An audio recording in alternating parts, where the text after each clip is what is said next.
What's up, guys? My name is Jerry, and today's video is going to be on the Washington Wizards, and we're going to be talking about how this team can make their new duo work. And we're going to jump right into the video.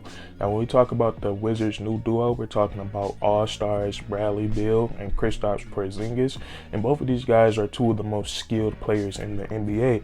When I look at these two guys' careers, the only thing that I can knock them for is injury. These are two guys who have had injuries in their past that have kept them out for a long period of time, but other than that, these guys are certified bucket getters. And we look at both of these guys individually. You look at Kristaps Porzingis, and I say this every time I'm talking about KP because he is literally something the game has never seen before. He's about 7'1", 7'2". He might even be 7'3". You never know nowadays with how these players get measured, but just know he's 7 feet tall, and he can do a little bit of everything offensively. He can knock down threes. He can hit jump shots off the dribble. He can put the ball on the floor and get to a pull-up jump shot. He can play in the post, and then he's also great at playing without the ball. He knocks down his spot-up threes. He's good at pick and popping, and he's also good at pick and rolling. And it just doesn't stop there for Kristaps Porzingis. He's a pretty solid rebounder, and when healthy, he's one of the best rim protectors in the league. So you gotta love Kristaps Porzingis as an individual talent. It's just all about health with a guy like this. But the great thing is he's still under the age of 30, so he has a lot of great basketball ahead of him. And then you look at Bradley Beal.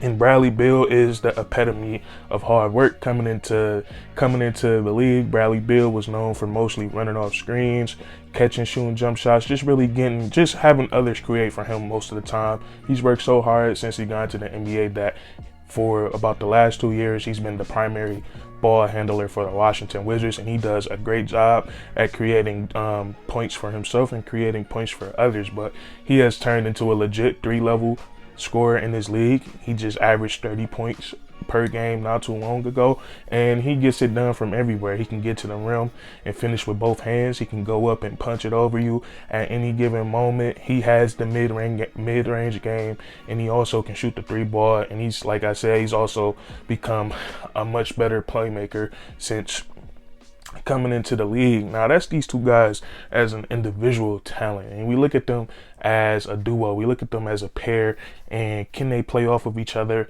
And I believe that they can, because both of these guys are so skilled and so talented. And of course, the one thing that we would probably see them run together is a pick and roll. And when you got a pick and roll with Bradley Beal and Kristaps Porzingis, it's going to be tricky for defenses to game plan, because you're working with two guys that can navigate from, well, I shouldn't say navigate, but they can be deadly from almost every spot on the court. Bradley Beal, we just established that he's a 3-level scorer, and then Kristaps Porzingis, he's a big that can pop to the 3-point line, and then he can also roll to the rim and get a nice finish. So these two guys together, I think they can make it work. I think we'll see a lot of pick and roll action between these guys, and then we also see some action where Bradley Beal gets the ball in the ISO, or KP gets the ball down in the post. And they also have a really solid team, some really solid teammates. If they go into the season with some of the assets that they have now, I think we can see a lot of motion from this Washington Wizards offense. And I think they have a lot of valuable guys that can help score the ball. So when we look at these guys and what can help make this duo work even more, we look at what the Washington Wizards can put around them. They get the 10th pick in the draft this year. Now, with Bradley Beal and Kristaps Porzingis, they're both not old yet, but I'm pretty sure the goal right now for Bradley Beal is to win now. And there's some picks at the Washington Wizards. I think there's some picks that they can take at 10. I like Johnny Davis out of Wisconsin. I think he could come in immediately and be a 3-and-D player. Or they can go with a guy like Benedict Marlin. If he fall that low to 10, I think he has a lot of upside to him. But I think he could also come in and be a 3-and-D player right off the back. But with him, he has tremendous upside. And then you have Daniels Dyson out of the G League, and he can bring some great defensive prowess to the Washington Wizards. He's like, believe he's like 6'8" or 6'9" with a 6'11" wingspan, and he just takes up a lot of space on the defensive side of the ball, and he gives guys a lot of trouble when it comes to playing defense, and then also his jump shot is pretty decent for a guy his size too. So they can go that route, or they can look to trade that number 10 pick. And what I think this Washington Wizards, I think they could use a floor general. When we look at a guy like Malcolm Brogdon, the Pacers are a team that's rebuilding. They would love to have the 6th and the 10th pick in this draft. And the great thing about this for the Washington Wizards is that Malcolm Brogdon is under contract for the next 3 years, so they'll be getting some stability from him.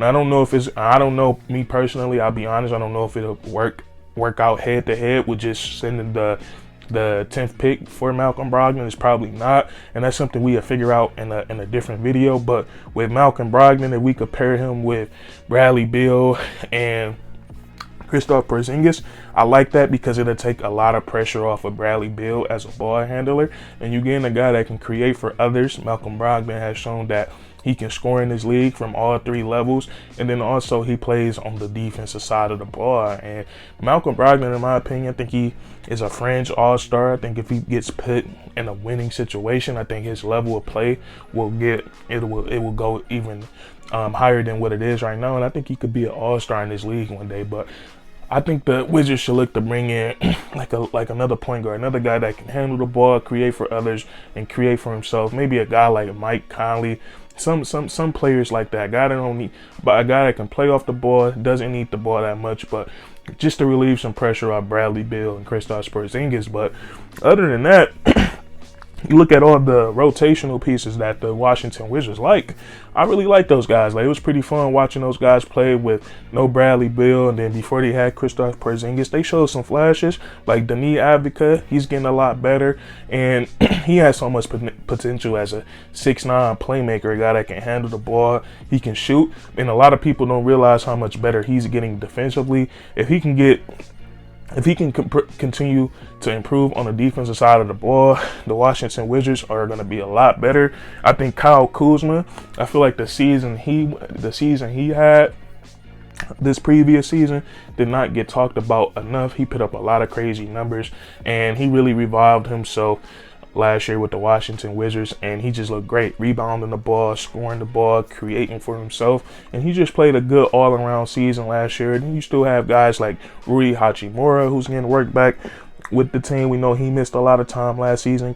Kentavious Caldwell-Pope is a still valuable player in the league today. So I think the Washington Wizards, when it comes to Kristaps Porzingis and Bradley Beal, if both them guys are healthy, they're both going to be a very scary tandem to deal with. And I think it's all about putting the right pieces around them. And I think if you throw another solid point guard in with those guys who can run the offense, play without the ball, I think that would be perfect for those two guys. And I think they're going to find themselves getting, a lot of easy buckets. But that's going to be it from my video. That's my thoughts on the Washington Wizards new duo.